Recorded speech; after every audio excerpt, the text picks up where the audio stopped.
जश्न ईदमिलादुलनबी सल्लल्लाहु अलैहि वसल्लम हैदराबाद में बि जोश जज़्बे सां मल्हायो वियो। हैदराबाद में जश्न ईदमिलादुलनबी हज़रत मुहम्मद मुस्तफ़ा सल्लल्लाहु अलैहि वसल्लम जे हवाले सां हैदराबाद शहर, लतीफ़ाबाद, कासमाबाद ऐं हैदराबाद बहराड़ीअ में जुलूस कढिया विया। मुख्य मरकज़ी जुलूस हैदराबाद शहर में निकितो, जेको मुख़्तलिफ़ रस्तनि सां थींदो हैदर चौक ते पहुतो, जॾहिं त नंढा वॾा जुलूस बि इन मरकज़ी जुलूस में शामिल थिया। SSP हैदराबाद अमजद अहमद शेख तरफ़ां सिक्योरिटी जा इंतज़ाम इंतहाई सख़्त कया विया। SSP हैदराबाद अमजद अहमद शेख बि इन जुलूस में शिरकत कई ऐं सिक्योरिटी जो जाइज़ो वरितो, जॾहिं त डिप्टी कमिश्नर हैदराबाद ऐं मेयर हैदराबाद बि जुलूस में शिरकत कई ऐं सिक्योरिटी जो जाइज़ो वरितो।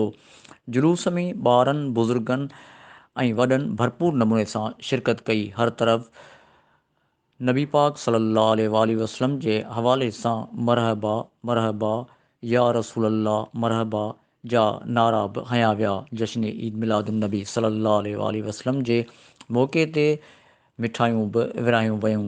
जुलूस जे मौक़े ते पुलिस तरफ़ां जुलूस जे मुक़ररु रस्तनि ते पुलिस जा अहलकार वॾे अंग में मुक़ररु कयल हुआ।